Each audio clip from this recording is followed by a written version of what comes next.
Goeiemôre, Dok Matt wat praat. Ek gesels met 'n suksesvolle boer en hy vertel my van sy boerdery.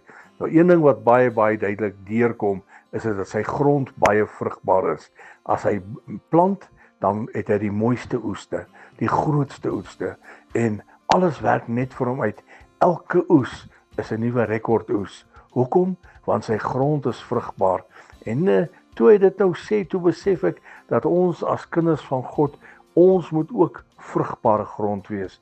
Vrugbaar dat ons kan produseer vir die koning van konings. Jy sien, want as die grond droog is, dan beteken ons niks. As die grond uitgedroog is, dan beteken dit niks. Nou hoe kry ons hierdie grond van ons vrugbaar?